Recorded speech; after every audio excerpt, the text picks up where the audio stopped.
ನಮಸ್ಕಾರ ವಿದ್ಯಾರ್ಥಿಗಳೇ, ಇವತ್ತು ನಾವು ಗಣಿತ ವಿಷಯದ ಕುರಿತು ಎಲ್ಲ ಸ್ಪರ್ಧಾತ್ಮಕ ಪರೀಕ್ಷೆಗಳಲ್ಲಿ ಮೊದಲು ಸ್ಟಾರ್ಟ್ ಆಗೋದೇ ವರ್ಗ ಮತ್ತು ವರ್ಗಮೂಲಗಳಿಂದ. ವರ್ಗ ಮತ್ತು ವರ್ಗಮೂಲಗಳಂದ್ರೆ ಏನು? ನಾವು ಫಸ್ಟ್ ಕಾನ್ಸೆಪ್ಟನ್ನು ಕ್ಲಿಯರಾಗಿ ಅರ್ಥ ಮಾಡ್ಕೊಂಡು ತಗೋನು. ಯಾವ ರೀತಿ ವರ್ಗಮೂಲಗಳ ಬಗ್ಗೆ ಕ್ವಶನ್ ಕೇಳ್ತಾರೆ ಎಲ್ಲ ಎಕ್ಸಾಮ್ಸ್ ಒಳಗೆ.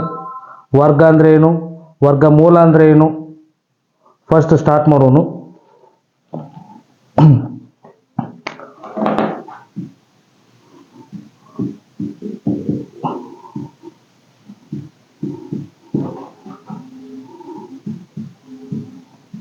ಇಲ್ಲೇ ಹೆಸರೇ ಹೇಳುತ್ತೆ ವಿದ್ಯಾರ್ಥಿಗಳೇ, ವರ್ಗ ಅಂದ್ರ 2 ಸಲ ಗುಣಾಕಾರ ಮಾಡಬೇಕು. 2 ಸಲ ಗುಣಾಕಾರ ಮಾಡಿದ ಮ್ಯಾಗ ಏನು ಪ್ರಾಡಕ್ಟ್ ಬಂದಿರ್ತದಲ್ಲ, ಈ ಪ್ರಾಡಕ್ಟ್ ಬಂದಿರ್ತದಲ್ಲ ಇದಕ್ಕೆ ವರ್ಗ ಅಂತ ಕರೀತಾರೆ. ಈ ವರ್ಗ ಬರಕ್ಕೆ ಏನ್ ಕಾರಣ ಆಗೈತಿಲ್ಲ, ಇದಕ್ಕೆ ಮೂಲ ಯಾವ್ದು ಕಾರಣ ಇರ್ತೈತಿ ಅದಕ್ಕೆ ವರ್ಗಮೂಲ ಅಂತಾರ. ಇಲ್ಲಿ ಕಾನ್ಸೆಪ್ಟ್ ಅರ್ಥ ಆಯ್ತು ಅನ್ಕೋತೀನಿ ಗೆಳೆಯರೆ. ವರ್ಗ ಅಂದ್ರ ಒಂದೇ ಸಂಖ್ಯೆಯನ್ನ 2 ಬಾರಿ ಗುಣಿಸುವುದು.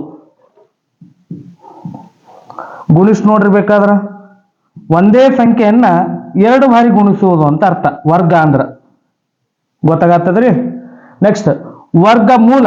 ಈಗ ಒಂದು ಸಂಖ್ಯೆಯನ್ನು 2 ಬಾರಿ ಗುಣಿಸಿದಾಗ ನನಗೆ ವರ್ಗ ಬಂತು, ಇದಕ್ಕೆ ವರ್ಗ ಅಂತ ಕರೀತಾರ. ಈ ವರ್ಗ ಬರಾಕ ಯಾವ ಅಂಕಿ ಕಾರಣ ಆಗೈತಿ ನೋಡ್ರಿ, ಅದಕ್ಕೆ ವರ್ಗಮೂಲ ಅಂತ ಕರೀತಾರ. ಇಷ್ಟೇ ವಿದ್ಯಾರ್ಥಿಗಳೇ ವರ್ಗ ವರ್ಗಮೂಲಕ್ಕೆ ಇರ್ತಕ್ಕಂಥ ಡಿಫ್ರೆನ್ಸ್.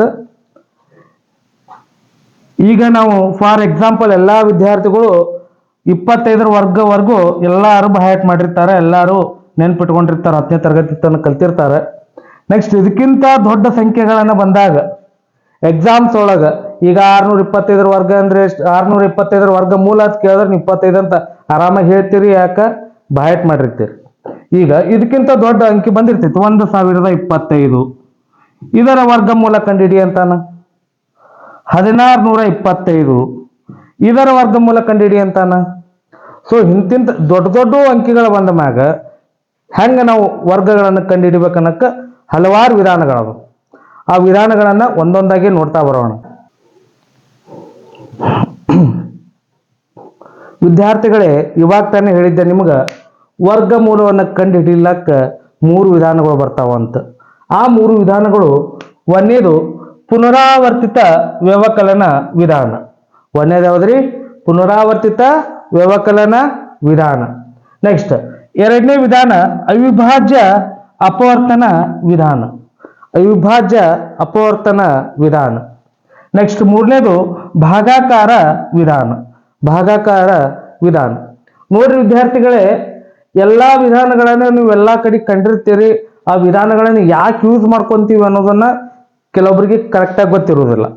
ಈಗ ಪುನರಾವರ್ತಿತ ವ್ಯವಕಲನ ವಿಧಾನವನ್ನ ಎಷ್ಟೋ ಜನ ಯೂಸೇ ಮಾಡಿರುವುದಿಲ್ಲ, ಅವಿಭಾಜ್ಯ ಅಪವರ್ತನ ವಿಧಾನವನ್ನು ಯೂಸ್ ಮಾಡಿರುವುದಿಲ್ಲ, ಭಾಗಾಕಾರ ವಿಧಾನವನ್ನು ಯೂಸ್ ಮಾಡಿರುವುದಿಲ್ಲ, ಶಾರ್ಟ್ಕಟ್ ಮೆಥಡ್ ಹುಡುಕಾಡಿ ಬಿಟ್ಟಿರ್ತೀರಿ. ಸೊ ಇವತ್ತು ನಾವು ಫಸ್ಟಿಗೆ ತಿಳ್ಕೊಳ್ಳೋದು ಪುನರಾವರ್ತಿತ ವ್ಯವಕಲನ ವಿಧಾನದ ಬಗ್ಗೆ. ಪುನರಾವರ್ತಿತ ವ್ಯವಕಲನ ವಿಧಾನ ಒಳಗೆ ನಾವು ಬಳಸಬೇಕಾಗಿರ್ತಕ್ಕಂಥ ಸಂಖ್ಯೆಗಳು ಯಾವಪ್ಪ ಅಂದ್ರೆ ಬೆಸ ಸಂಖ್ಯೆಗಳು.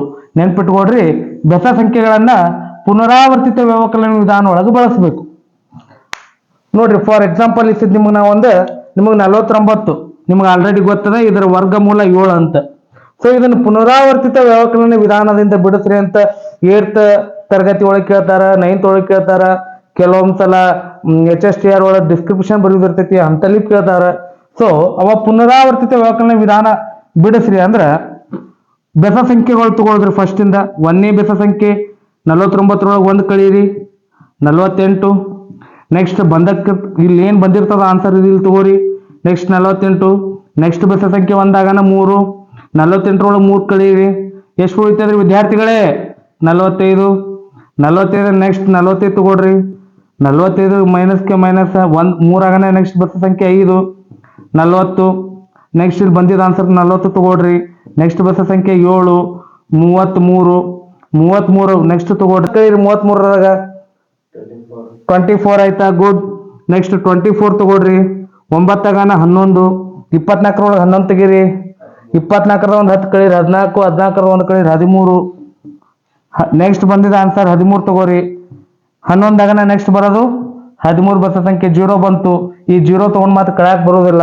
ಈಗ ಎಷ್ಟು ಸ್ಟೆಪ್ ಆಗ್ಯಾವ ನೋಡ್ರಿ, 1 2 3 4 5 6 7 ಅಂದ್ರೆ 7 ಸ್ಟೆಪ್ ಅಂದ್ರೆ 7 ಹಂತಗಳಾಗ್ಯಾವ. ಅಂದ್ರೆ ಇದು 7ರ ವರ್ಗ, ಇದ್ರ ವರ್ಗಮೂಲ 7 ಅಂತ ಅರ್ಥ. ಗೊತ್ತೈತ್ರಿ?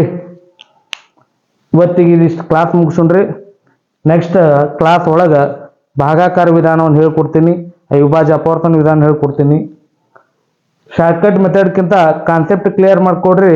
ಕಾನ್ಸೆಪ್ಟ್ ಕ್ಲಿಯರ್ ಮಾಡ್ಕೊಂಡ್ರಿ ಅಂದ್ರೆ ಆಟೋಮೆಟಿಕ್ ನಿಮಗೆ ಎಲ್ಲಾ ಲೆಕ್ಕಗಳಿಗೆ ನಾ ಹೇಳೋದು ಬೇಡ, ಬೇರೆದವ್ರು ಹೇಳೋದು ಬೇಡ, ನೀವ ಶಾರ್ಟ್ಕಟ್ ಮೆಥಡ್ ಹುಡುಕ್ಯಾಡ್ತೈತಿ ಅಂತ ಹೇಳ್ತಾ, ವಿಡಿಯೋ ಇಷ್ಟ ಆಗಿದ್ರೆ, ಕ್ಲಾಸ್ ಇಷ್ಟ ಆಗಿದ್ರೆ ಯೂಟ್ಯೂಬ್ ಚಾನಲ್ ಸಬ್ಸ್ಕ್ರೈಬ್ ಮಾಡ್ರಿ. ಇನ್ನೂ ಬಡ ವಿದ್ಯಾರ್ಥಿಗಳು ಇರ್ತಾರೆ, ಅವರಿಗೆಲ್ಲ ನಾವು ಹೆಲ್ಪ್ ಮಾಡ್ಬೇಕಂತ ಈ ಚಾನಲ್ ಓಪನ್ ಮಾಡಿವಿ ಅಷ್ಟೇ, ಅದು ಬಿಟ್ಟರೆ ಬೇರೆ ಏನು ಉದ್ದೇಶ ಇಲ್ಲ. ಸೊ ಆದಷ್ಟು ಎಲ್ಲರೂ ಸಬ್ಸ್ಕ್ರೈಬ್ ಮಾಡ್ರಿ, ಬೆಲ್ ಬಟನ್ ಒತ್ತಿರಿ ಅಂತ ಹೇಳ್ತಾ ಎಲ್ಲರಿಗೆ ಧನ್ಯವಾದಗಳು.